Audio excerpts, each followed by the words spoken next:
Hello and welcome to Genealogy Quick Start. Today I am Shamel Jordan, your host. Do you have a lot of family stories that you want to share with everyone in your family? Have you ever thought about just taking a family story and in some way sharing it with all generations?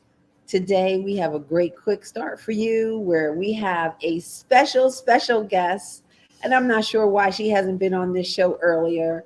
We have extra special guest Peggy Lorenz, I think I missed her name, Clemens Lauritzen AG, FOGS, and she's going to tell us what all these wonderful new letters that we might not have heard before, what they mean, and why she's just so special, especially in Ohio. You can catch Genealogy Quick Start live on Facebook and YouTube, and also at our home on Philly Cam.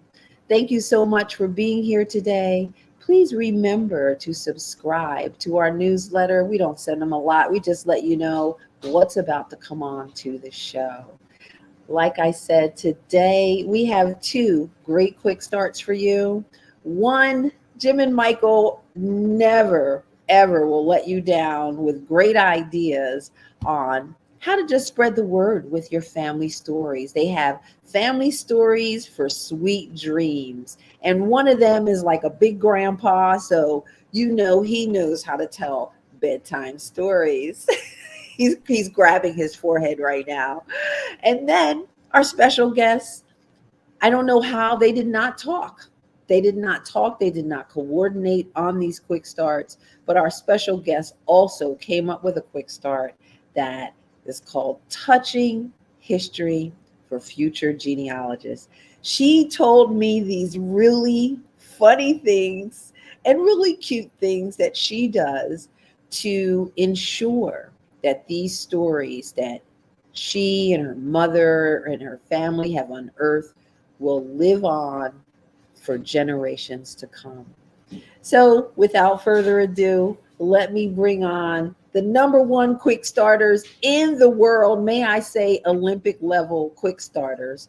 First up is columnist and editor James M. Beidler. How are you, Jim? I would have worn my gold medal if I didn't have the Olympic award. You don't even need them. You are just golden. And genealogy tip of the day, or more genealogy tip of the day, or featured speaker genealogy tip of the day, Michael John Neal. How are you today, Michael? I'm pretty good. Or I'm pretty well. I never get those straight. I know, editor, are we good or are we well? I think well is technically correct. It is. Yeah. It is. And just so you know, I'm holding out for most genealogy tip of the day. That might be a while. So you guys have come up with a really adorable quick start. And I don't have any grandchildren, but I love to be able to take stories of history and turn them into stories for youth. So first, let's bring up your title here, which is Family Stories for Sweet Dreams. So where did this even come from, and what are we going to talk about? Well, before we get to that, let's go down the roster of who's here. Who's here? Thank you. I'm rushing. Sorry. Thank you, Jim. What would I do without you? See what I mean? Golden. So wherever you are, please let us know where you are. And if you have a genealogy group that you are a member of, we want to hear about that as well. So, of course, oh my goodness, Judy, where have you been? We've missed you from Chicagoland. Oh, I love that. Effingham County Genealogical Historical Society. I think she made that up, but She did. I guarantee that's not made up. It's no worse than those names you have in Pennsylville or whatever state you're from. Um, Hey, Paula Moen, I've been thinking about you. I'm going to do something special so I can see you. I hope you'll hear about it soon. Hello, Cynthia Cruz from Topeka, Kansas. I've never been to Topeka. Hello, Kathy Wiseman. Nice to see you with your hearts and sun and four-leaf clover. Hey, Valerie Ann from Philly area, GSP. Love it. Hey, Anita Payne, how are you from Fayette County, Tennessee? Group N, AAGS Cleveland, one of Dr. Debbie's. Hey, Jean from Collegeville, PA, and she's being bashful today. AAGG and like so many other genealogy groups. Hello, Tammy Ozer from Atlanta. Are you still hot, Atlanta, down there? Atlanta AAHGS. And Judy says, thank you. Hi, Diane Robinson from South Carolina. That's one of my states. I need to get busy there. Hi, Janet from KYGS. Guess what? I just got an invitation to come to Kentucky. Yeah, maybe. We'll see. I dream of going to Kentucky. Have you guys been to Kentucky? not in person. I did a webinar for him a couple years ago. yeah, think you I need have to. ancestors from Kentucky, so there you go. You said you do have ancestors in I do. Kentucky? Yes. Yep. All right, pretty cool. All right. I think we can officially start the quick start now. So, the quick start, family stories for sweet dreams. So, can you tell us what this is all about and what we're about to do? Well, we're going to look at some ways to take family stories or even family records and convert those to children's stories. So you had to kind of keep things age appropriate and short. The good thing is, for those of you who hate citations, you don't have to worry about them. And we're in the examples that I'm going to use, and I think even the one that Jim talks about too, there's some fictionalization that goes on because we're not writing an article for any journal or anything like that. We're trying to either, my example, maybe tell a bedtime story or a nap story or whatever, or to just get the essence of something out as a way to preserve and encourage people's interest in their forebears. Cool. So, Michael, I have one question for you. Did your family, were you told some of these family stories when you were young? Is that where you got this from? Not as a bedtime story, but Okay. the one that the dirt house story, aspects of that my grandmother told me, aspects of that I lengthened it, did a few modifications to it, but no, the essence of it I was told as a child. Very What cool. Go ahead, Jim. what I remember from a kid is I'd kind of try to listen in to the adults as they would be, talking after dinner, and inevitably it was you know maybe a little bit of the dirt of the family, who had gotten divorced, and all these type of things. And of course, I didn't understand half of what I heard at the time. So, and I don't know that I came back to my parents as an adult and said, "Well, now what was that about about that couple, Ted and Trudy, who you used to hang out with?" And then all of a sudden there was no Ted and Trudy anymore. So. Very cool. I'm not even going to get started with all the family stories that we used to hear. I might pop one or two in there as we go through. So let's go ahead and get started with this really fun family stories for sweet dreams. So step one is to choose an ancestral event. So how do you like, because some families have so many stories, how do you start? It can be really difficult. The one I tell, it started with a picture of me and my great grandfather. I'm a baby in the picture, and he's holding me, and that ended up being the end of the story. And then things precede that, and that was kind of what was the catalyst for me to do that. The other story, the grandson's father raises hogs, and I wanted to tell him a story when he was going to sleep, in part just to calm me down while he would not sleep. That's how it really started. And I thought I need a pig motif here. And so I remembered a court case from Kentucky that we're going to talk about involving a pig murder. And I cleaned it up, made it age appropriate, and just started telling it. So I think if you're really wanting to do something like this, something that maybe resonates with the child that they're going to connect with, see if you can think of something that you have a story of or a record of or whatever that they can connect to as a touchstone, and then go from there. Yeah, well, when we were doing prep, the one that came to my mind, and I know I've mentioned this in some previous quick starts and other types of situations, but how my probably my most prominent ancestor, who wasn't all that prominent, but Conrad Beidler, that how he made his oldest son buy a farmstead from him. Excuse me, and then his youngest son he gave one to. And often we assume that eldest son, gets all the rights and privileges and all that sort of thing. So this to me appeals that if I could boil that down well, it could teach a lesson that, hey, don't always assume, the once upon a time oldest son, that's always the truth, that there are other traditions. And in fact, the German tradition is usually it is the youngest son that gets the final farm, because they're supposed to be the one that cares for their parents in their old age, and that's kind of a reward for that. The other children usually get money or get an earlier farm. They get help with it, but it's the youngest one. Yeah, that feels like a genealogist's bedtime story. Like, I love that. I had no idea. Puts me to sleep all the time. Came really close right now for me.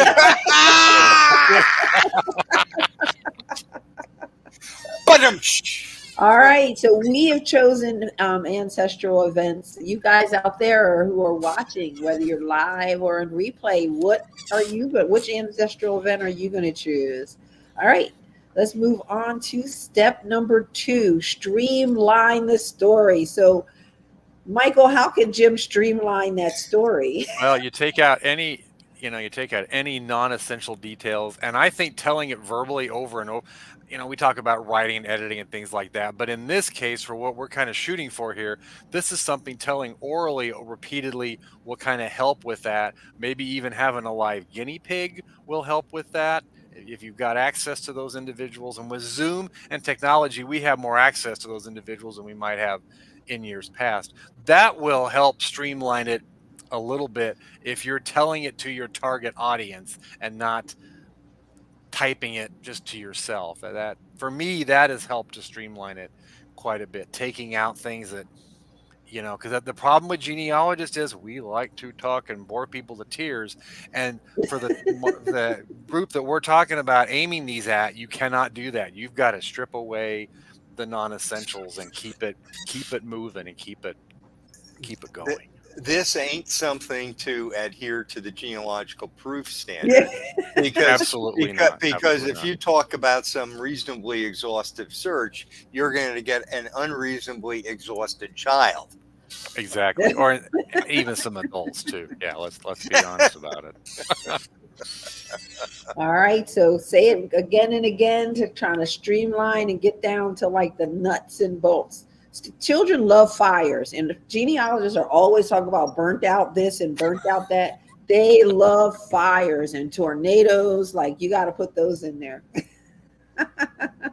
Find any ancestor that had a house burned down or had a tornado. I don't think we have to get into burned counties though. That's a little bit. That's a little bit more sophisticated of a concept. True, I think, and that's probably a good segue to move into step 3. And step number 3 is to select an artifact or animal to illustrate the story. This is we need some grandpa advice here. So talk to us about artifacts and animals. You know that well, the one story I have has pigs in it, and that child can relate to that. There's another one where a cow is one of the key. The family is moving from Indiana to Illinois, and the tradition was the cow followed them in the wagon on the way to Illinois. Oh, And when I tell it, I've tweaked it a little bit to where the cow was pregnant the whole time and she was really big. And as they moved to every night, they, how many more days, blah, blah, blah.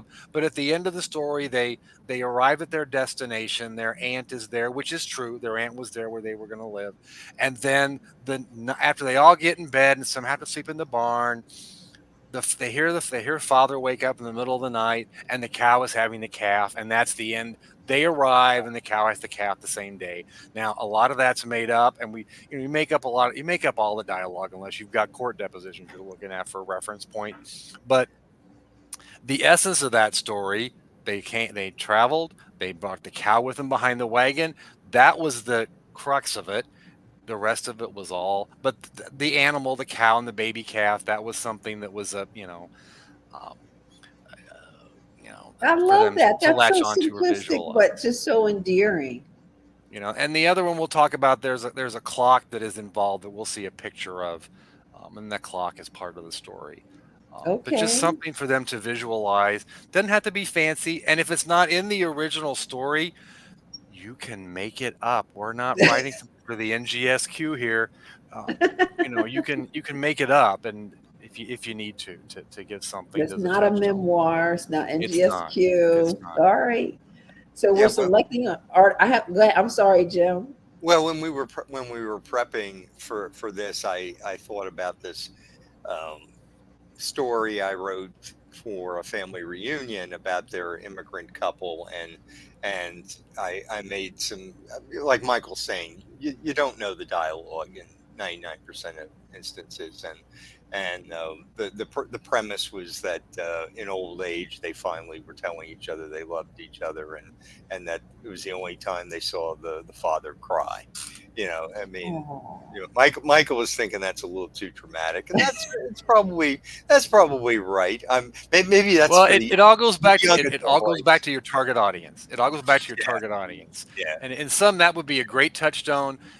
In others that would be like, oh my God, Grandpa's telling that stuff again. You've just got to know your audience. You got to know your audience. Well, The Princess Bride was like a love story, and that was like Peter Falk reading to the Wonder Year kid, and he loved it. That's a total romance story with a lot of like killing and Credit Ty Roberts. That's what the kid was after. That was all the dramatic stuff. All right, so we have an artifact or an animal. Did any of you watching, did you pick an animal or an artifact? Which one are you picking for your story? All right, step 4, after we have our artifact or animal, research and gather additional details. Do you guys have any thoughts on that? This is where practicing telling it is helpful, because sometimes when I tell it, we get stopped for whatever reason, and I'll get asked questions that I do not know the answer to for certain details about their life or whatever. And I thought to myself, I'll make something up in the heat of the moment, but I'll make a mental note if I can remember that, oh, that's a really interesting question. How did they do whatever it was that I don't know? And then once I get the facts, a low-level simplistic version of that, if I want, I can incorporate that. But some background information is helpful, because you are writing a story or telling a story, so that those background details can be helpful, just to flesh it out a little bit. Yeah, because it may lead you to look at some additional records that you didn't think you needed, or whatever. Yeah. I love that. Even if when a 5-year-old asks you, how'd you know something, or some detail they ask about, that could really be a springboard into something you never even really thought to research into. From the mouths of babes. Yes, I love that. They're pushing forward the history of the family. I love it. Or they're going to have people who are lazy going to create that big fish story. So it starts like this little story, the cow, and then it's going to be like a whole like cow market. I don't know. They were the biggest cow market in the whole valley. Well, and in the one that in the pig story that I tell, one of the key elements is they have to know that he's found his father's hogs, and this is Kentucky in the 18 teens. And the way he does that, he walks up and he looks at the notch in their ear because every farmer had their notch. So that was one additional detail that I had to ferret out, was about the notches. And he, and the question was, well, how does he know what his paw's notch looks like? And so the joke I made, which is not true, was that his father, on a blank page in the back of the Bible, had drawn a picture of a pig's ear with his notch in it.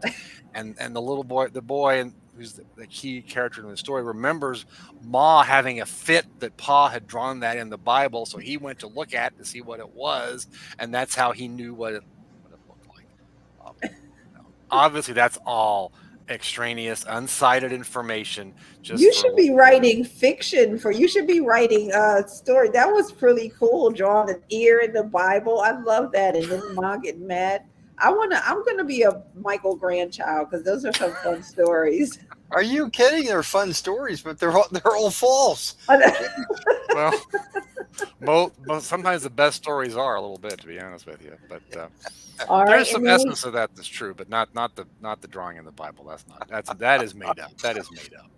So step 5 is to rewrite and retell the story. So I want to show some of what you have, and I want you to tell us these 2 stories. So it sounds like you have 2 stories. So there's the pig story. This is the pig story. This is Enoch. This is his tombstone, because I don't have a picture of Enoch.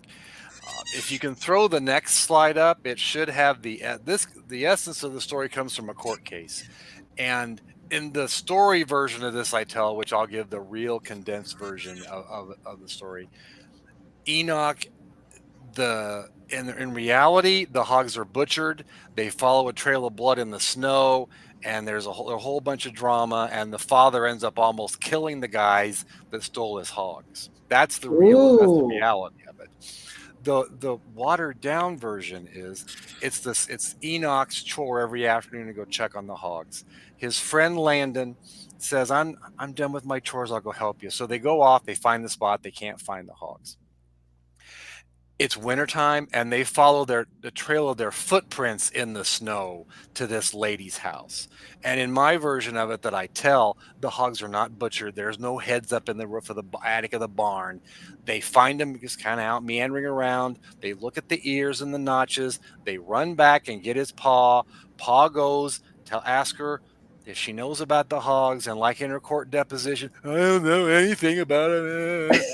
And that's what happens in the story. And then they take the hogs, they take them back, they find a different place for them, and then it's late, they go back home, have supper, and go to bed. There's a few other details sometimes that I throw in depending upon how much time I've got, but that's the essence of the hog story. Sometimes we'll get a little lesson in there about not lying, because it looks like the neighbor lady knows more than she's talking about. So we'll mention where, we shouldn't make up lies and all that kind of stuff. Just depends on how much time I've got and how sleepy somebody is sometimes. But you can kind of work those things in. But that was one where I took what was in that court record and I sanitized it. You took out the blood, though. I was so excited when you said there was blood. I was like, "Oh, this is going to be a great story." And then they couldn't butcher one hog. Like, hey, this is not a video game. Exactly. You're promoting violence. The original goal was to try to get somebody to sleep. Not bad dreams. Yeah. Exactly. I don't need a phone call at 4 a.m. You're going to have to come over here because this kid will not sleep because he's got this thing about bloody hogs in the garden, and you're the problem. Get over. I don't want those kind of phone calls. So that's, you got to keep it. And it was about doing his chores and that kind of thing. I love that. Yes, there should be a moral, possibly, I guess. Yeah, not lie and do your chores. Those were 2 things I usually throw in there. All right, what's this next one? This was what I called the dirt house story. This is the wedding picture of the girl who's featured in it. There's another picture. If you can throw it to the next screen, then I'll briefly tell the story there. Oh, the clock is in there. You got the dirty house story. I didn't see that when I looked through those. There should be a picture of the family if you can throw that. There we go. So the oldest girl is my great grandmother, and she and her oldest three brothers were born in a Saudi in Nebraska, and so that's where the story starts. And we talk about, it's a dirt house. Can you imagine how hard that'd be to keep clean? In fact, we would talk about that a little bit, and then that sometimes when the neighbors would come to the house and the brothers would get scared because they didn't see strangers very often, and so Chota would entertain her brothers while the mom and the neighbors would talk. And then at some point in time, they decide they're going to move back to Illinois. And Chota is excited because she's going to get to see her grandparents for the first time in her life. She's never seen them back in Illinois. And they ride on the train to come back. And this is the thing I don't really believe, but I tell it because grandma always told it. That clock that we saw, supposedly the family had in Nebraska, and my great grandmother had to hold that clock on her lap the whole way home on the train. And I'm not sure I really believe that, but that's in there. And then Chota grows up, she gets married, and I tell a shortened version of this. And then I do have an awkward part where Chota does pass away. And then Oh. that's the only awkward part in the whole story. But then her husband lives quite a bit longer.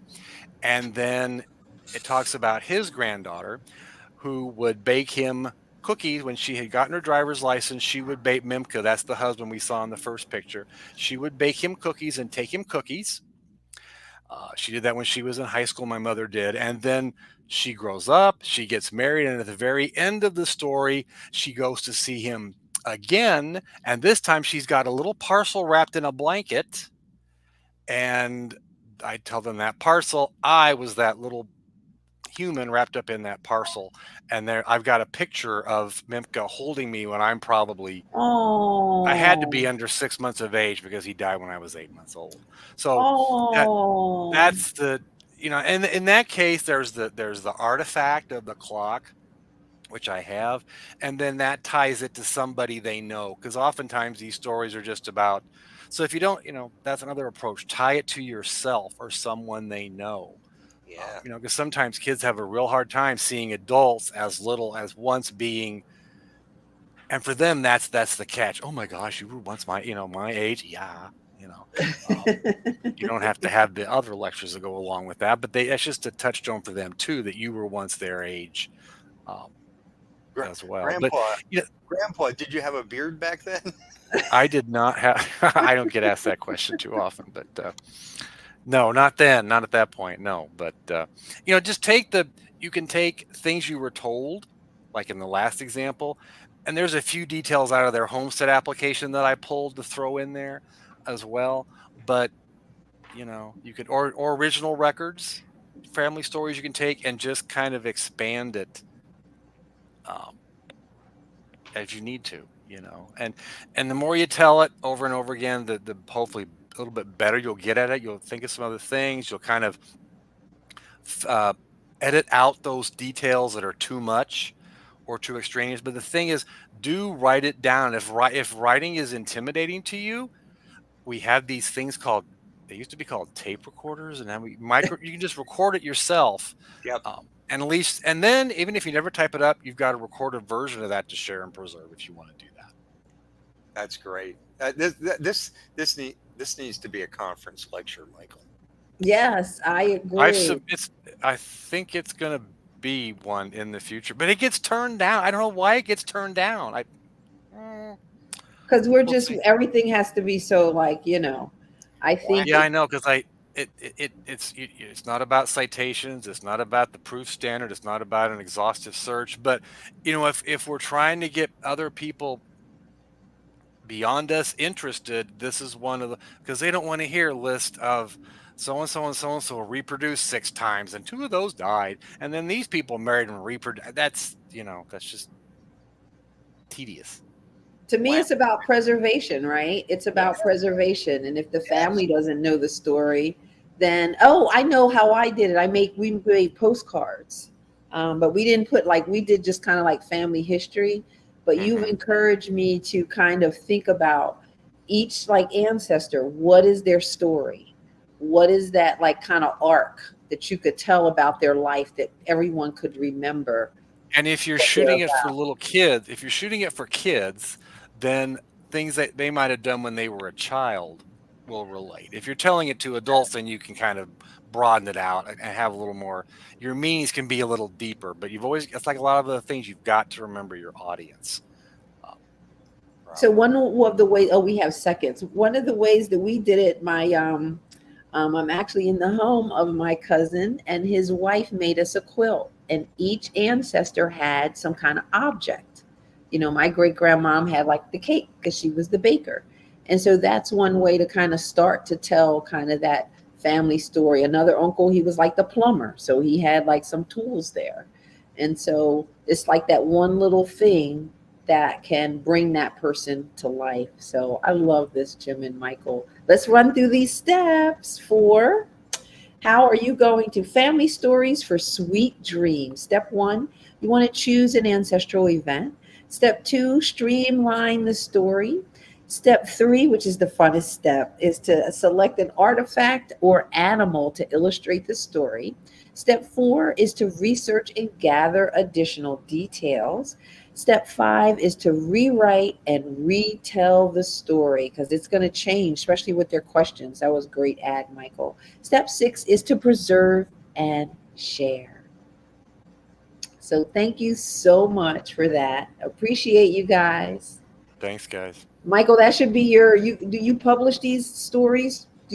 Have you created books for your grants? I've got a to-do list, and that's now that the other thing is done, this is the next thing on my to-do list. Oh, thank you. Thank you. All right, let's get ready for our special guests. Give me 1 second to split the show. All right, fantastic. Thank you so much for being here. I am so honored to have our special guests here with us today. We have run into each other for years, and I really got to spend some time with her recently, not long ago, at a conference in Ohio. And so I want everyone, I'm sure you know her. She is Miss Peggy, and I call her Peggy. Let's see. Peggy, let's see. How are you today? I am so hot, I can't stand my own self. And we're going to be having that hurricane sweeping up through tonight with tornado warnings. And I thought, I'm about as miserable as I can get. Oh, no. But I like it. I'm okay. Today and you sound great, Peggy. That's a good thing to know. That is. So, Peggy, we always ask our special guests to share with us, how did you get started in this wonderful life of genealogy? How'd you get started doing it?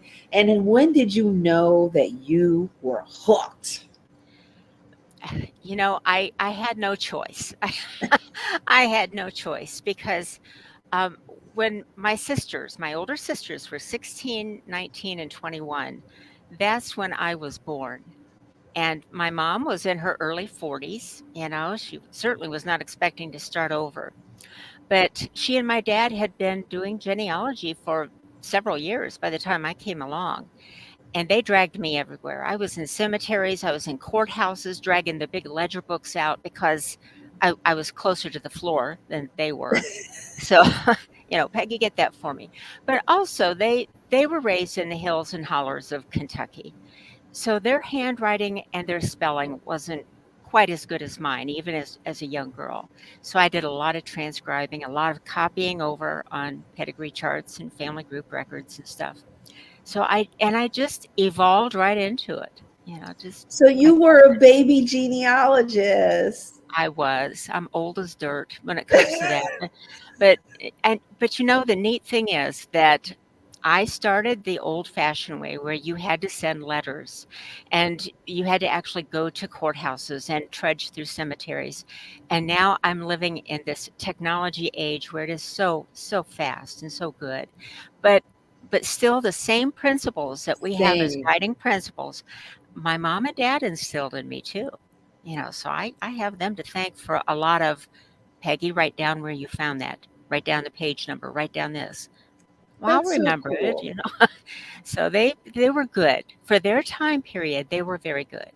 So I have heard of baby genealogists whose parents who had like microfilm machines in the basement, Um, and they would pay for fines if the child found something. Did you get incentivized to um, find things? well, actually, yeah, I did because I remember being down at the National Archives with my parents in Washington, D.C., and my dad said, if you are able to find this, I will pay you $1. Okay, that's all it took.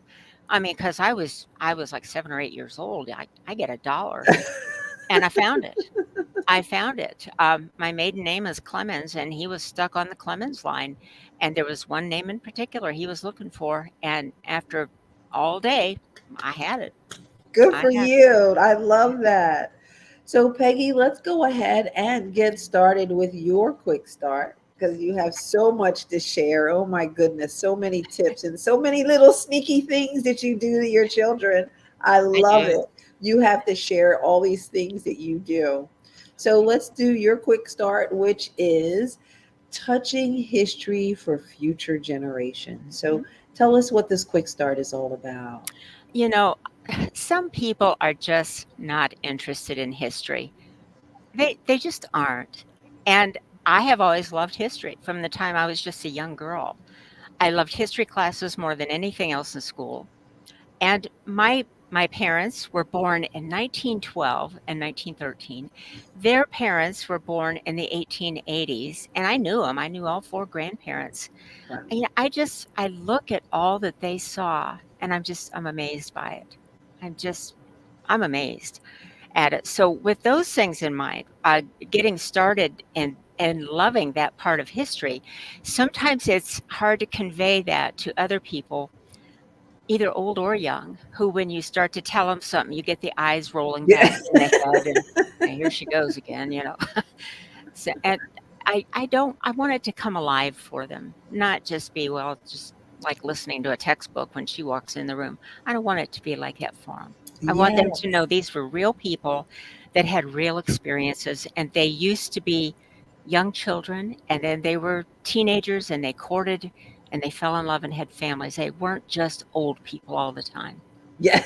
Yes, I love that. Making history and your family history come alive. Hmm. So let's jump into your quick start so we can share all these wonderful ways that you do this. So we'll talk through them and then we'll share your slides Okay. and go in more detail. So step one is to delve into genealogy records. So that's just kind of do some basic genealogy, family history research. Can you give us what is like your one of your mantras when it comes to, because we all know how to do kind of getting started with genealogy, but what is that one thing that you want to stress to people that's not already in your quick start that they should do when it comes to delving into genealogy records? Well, I know it's a basic and a simple thing to do, but I think finding your ancestors in every single census that they would have appeared in, because that puts them in a time and place. And if you combine that with topographical and geographical maps of the area that gives a bird's eye view, you're looking at the land they walked on.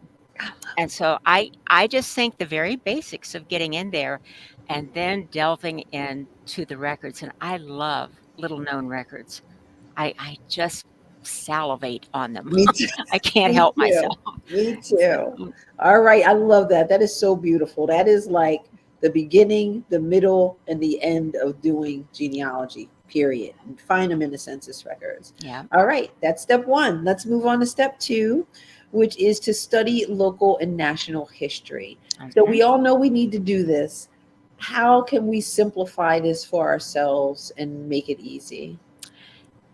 Sometimes you can, because there's lots of county histories that have been published, and those are always good.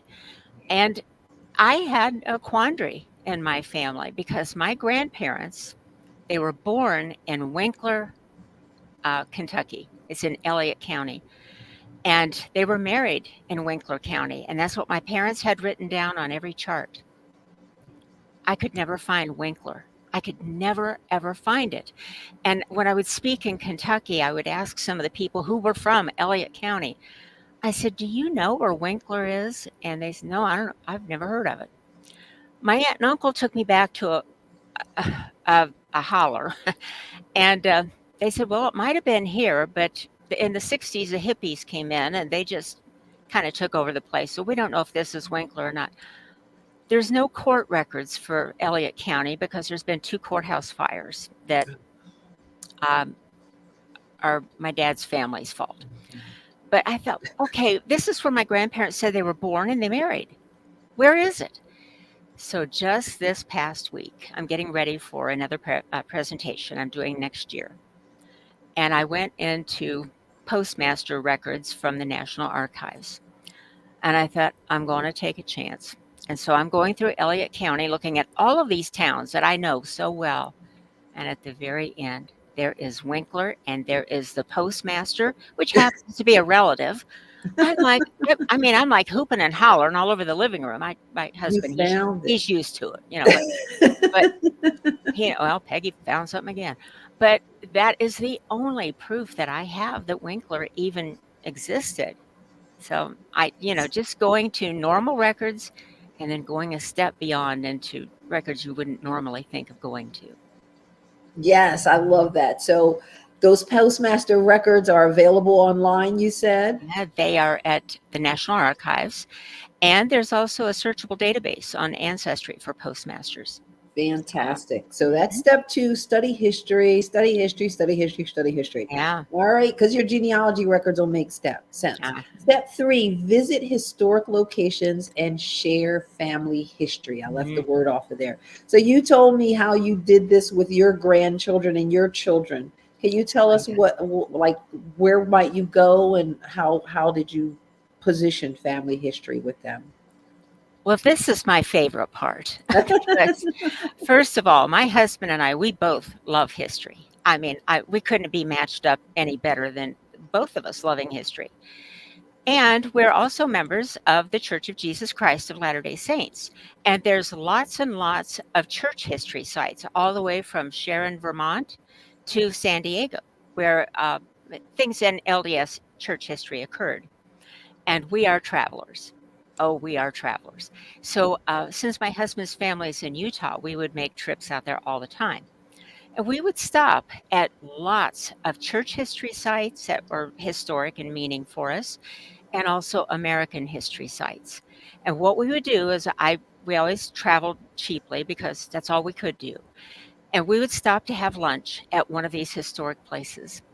And my husband would start to tell them what happened here and why this is important in either church or American history. And then I would tell them about their ancestors that actually were there. So like when we were at Valley Forge, I found that 2 of my ancestors were there at Valley Forge, and they actually were in cabins that were like right next to each other.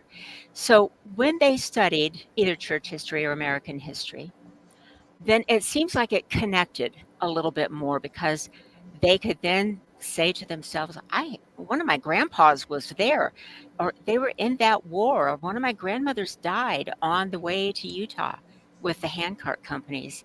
So it connected in their heart because they did have a connection to it. And then the really fun thing, we went back to visit Valley Forge again, and I got some postcards. We always send postcards to all the grandchildren. And I say, 2 of your grandfathers were here. Have your dad tell you about them. Because Dad should know because you told him at the place. That's right. So my son, he'd say, Mom, you're killing me. I said, it is so fun.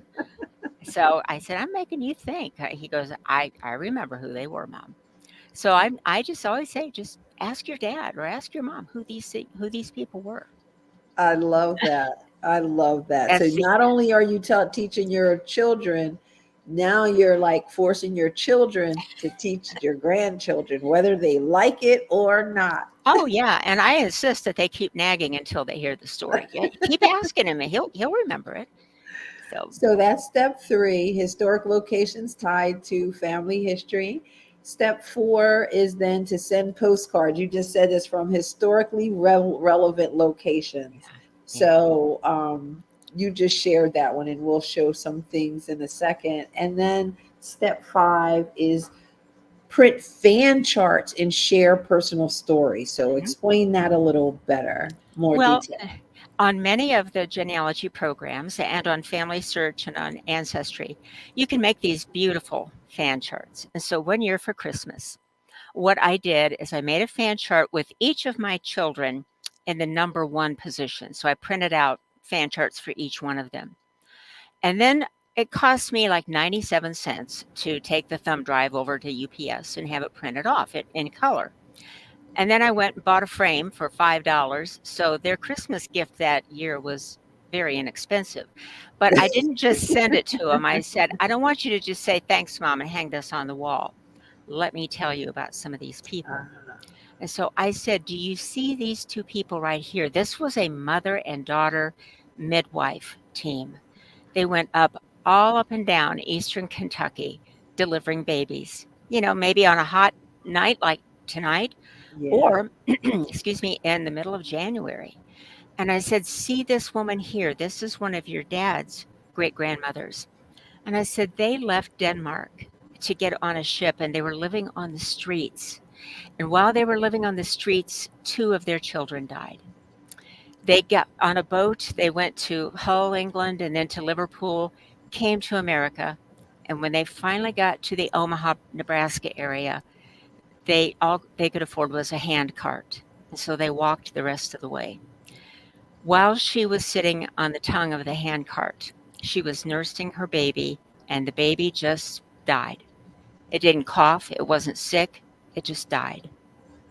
When they finally got out there, her husband, right here beside her on the fan chart, got a little farm for them and set this up for them to be able to raise some crops and some animals. But just about 2 months later, he was gored by a bull and he Oh died. my gosh. hmm And I said, so here is this woman with all of these children. She speaks Danish and probably not much else. And she made it. She made it. And those children made it. So I pointed these out on the fan chart. I said, life can be hard, but I want you to know you come from good stock. Oh, I love that. Yeah, That's so a when story of determination and Yeah. perseverance. And if they can do it, so can you. No Yeah. matter how hard life gets, you can do it too. So, it kind of brought those people that are just names on a chart, it brought them to life a little bit more. They're alive to me. They're not even on my I know. chart. I'm like, oh my gosh. Let's share some of your pictures. That was beautiful, Peggy. I love that. Let's share some of your pictures. Who is this? That is my mom. And she and my dad had just left a church picnic on July 4th. And they were going to go out and transcribe tombstones. This was in the very, very early days of the Ohio Genealogical Society, just kind of getting their feet wet with this.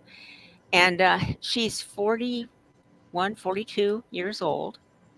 And 4 days later, I was born. Oh. Yeah, that would have been yesterday. And this is my mom and dad when I was about age 10. So You were I already doing I genealogy. was. I had my little, it's like a saddle bag. They had them for school kids back then. I had my little saddle bag with my notebook and my pencils, and we just went everywhere. I Yeah. love it. I Yeah. love it. These are things that we all have things that we cherish. And about a year and a half after my mom died, my dad was on a research trip to Kentucky. And he came back and found that the only thing that was standing in his house was the front door and the front wall. What? Lightning had struck the house and burned it to the ground. So he and I went through and we were sifting through a lot of the ashes and everything. And there's some things that I already had and my sisters already had, but just everything was burned except for his genealogy, which was right behind the front door. It should have burned, but it Oh didn't. my goodness. And then I went in and helped him open up some of the drawers in his chest of drawers. And I think he had a pair of pants and his underwear. And he said, you know what? I'm good. I can go to Sears, get some more. He's got his genealogy. He's got the basics of his clothing and what he took with him to Kentucky. Everything else burned. Wow. So some of these were some things that were precious in our family. And what I've done so that there isn't a a fight at the end of my life, and amongst probably the, she's finally gone. I don't have to listen to those stories. You don't want people fighting over your stuff.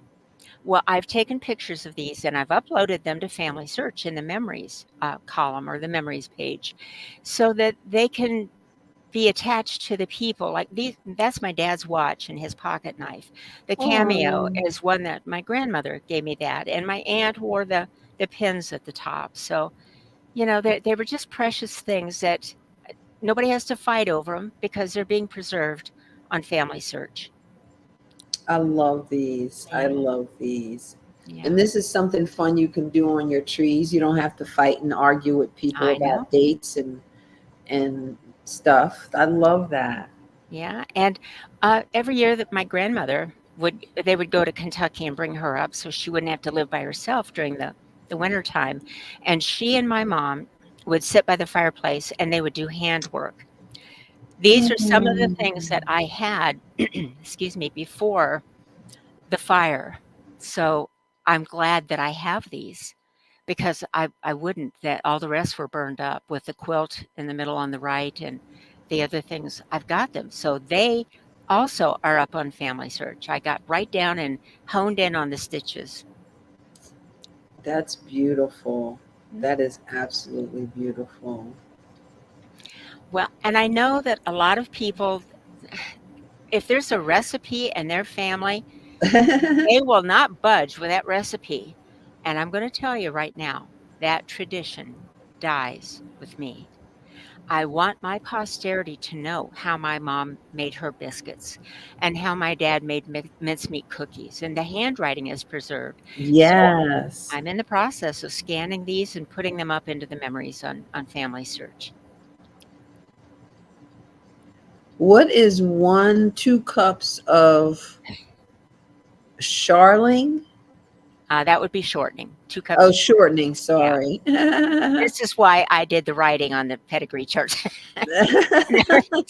Yeah, that's shortening. What's this macaroni dinner where you're adding butter? I think I'll vote for that one. Well, I that's what my dad made all the time, and I thought, man, I've got the recipe. I could do that and think of him with every bite.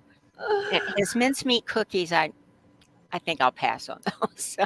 You didn't like the mincemeat cookies? Well, I got them down, but mincing, I mean, combining like apples and beef into a cookie or a pie or something, it kind of makes me want to run. So that's not one of my favorites that he made. And here's one of your fan charts. Yeah. That is the mother and daughter midwife group. That they were like a team that went up and down all over eastern Kentucky and mostly in Carter County. And the ones that were on my husband's side would be down there on the left. And that would be Peter Lauritzen and his wife, I think it was Caroline Christine Jensen. They were the ones that lost the babies, and he was gored by a bull. And I just, okay. yeah, You should have a little bowl like I should. I put a little bowl on there. Yeah, I just look at that and I thought, how did you do it? How did you do it? These would be tragic for any family to endure, but they did it. Yes, most definitely tragic. So these midwives, how did you find these records? Is this information that your parents had found? And what type of records where do you find information about midwives? I found them because their names appeared at the bottom of so many Kentucky birth records, not actual state birth records, but like in a birth register that's being entered at the county courthouse. And at the bottom there would be Phoebe Rowe, or they would just be all up and down with all these babies they had delivered. Well, one of the times when I was in Kentucky, I was researching in a tiny library, and I was getting ready to go, and the librarian said, "Honey, have you researched the records of Samantha Leona Morris?" I said, "No, I don't even know who that is." And she said, "Let me show you." So she picked up a notebook, one of those notebooks that is, when you pick it up, you feel like you're going to tip over, the big rings in it. Yeah. It was filled with the long, skinny pieces of paper that were filled out by Samantha Leona Morris, who was a midwife for that area. She and Dr. Evans delivered all these babies, and these slips of paper are in these notebooks, and there's hundreds of them because, like I said, it was so big and so heavy, it almost tipped me over. These are not scanned by anybody. They're not even up on the Kentucky site. They're just in this library. So I began looking through there. They list the father, where he's from, the mother, is the baby legitimate? Oh my Just gosh. they They list. in the business. They are I'm all up in their telling you, business. I read through here and I thought, I'm not even related to anybody in here, and I can't stop looking at it. Bless her heart for filling these out. We all know that the doctor is likely going to do that, but this is a woman who, as a midwife, was also doing the same thing. I was astonished So at this is a all. shout out to manuscript, like Yeah, scouring everywhere. yeah. Carrie Lorenz, is this a relative of yours saying love you, Peggy? Oh my Carrie. goodness. No, but I know who she is, so Oh, okay. let's be a relative. We can be No, like, but no, you said these were like manuscript collections that you yeah. found at a library. Was this Mhm. which library was this? This was in Greenup County, Kentucky, right on the river. Okay. She is also the one who told me about bumper boys. And she said, "Do you know what they are?" And I said, "No." Well, it was at Gretna Green there at Greenup County. So brides and grooms would come down from Charleston and from Pittsburgh, or they'd come up from Cincinnati, and there would be these boys waiting on the docks. And they would say, when the couple got off the boat, "What do you want? We got Justice of the Peace, we got Pentecostal, we've got Baptist. Tell us what you want." And they'd get the couple into the car and stand on the bumpers and direct them to the church. They got married, and then they would direct them back down to the docks, and then they'd be waiting on the next couple to come. Oh my I'd God. never heard of them, and I'm like, "Oh my goodness." So these little tiny libraries, they have gold mines in them. And this is why we gotta get off the computer I and know. boots on the ground and go talk to the people in the places. At least give them a call because they know all this stuff and they want to share They with do. us, Yeah, and right? if they don't know, they know somebody who does. Yeah. So, Oh, so Kathy says that she had relatives that were married there. oh my goodness. Well, it was a popular place to go, that's for sure. Fantastic. This has been so much fun. Let us go through the steps of your quick start. Thank you, Peggy. Which is touching history. Oh, we didn't show our final picture. Oh my gosh, how could I forget this one? Touching history. Oh Tell my us goodness. about this picture and why One you took it. one day my granddaughter, she was really little, and I was holding her. And I just had this thought go through my head that when she touches my hand, she is touching history, because she's touching the hand who touched the hand of my mother, who touched the hand of her mother, who touched the grandfather that was in the Civil War. I am my grandchildren's connection to history. So when she touches me, she's not just touching me, she's touching all who came before her. Amazing way to end your quick start for touching history for future generations. Step 1, delve into genealogy records. Step 2, study local and national history. Step 3, visit historic locations and share family stories. Step 4, send postcards from historically relevant locations. Step 5, print fan charts and share personal stories. Peggy, this was fantastic. Thank you so much. And let's bring on our Supreme Olympic quick starters, Jim and Michael. Thank you so much for being here with us, Peggy. Jim and Michael, as usual, thank you for your brilliance. Everyone, thanks for being here. Go and do those family stories. Thank you. Bye Thanks, bye. guys. Oops, I didn't mean to do that. I have music. And it's here. Good.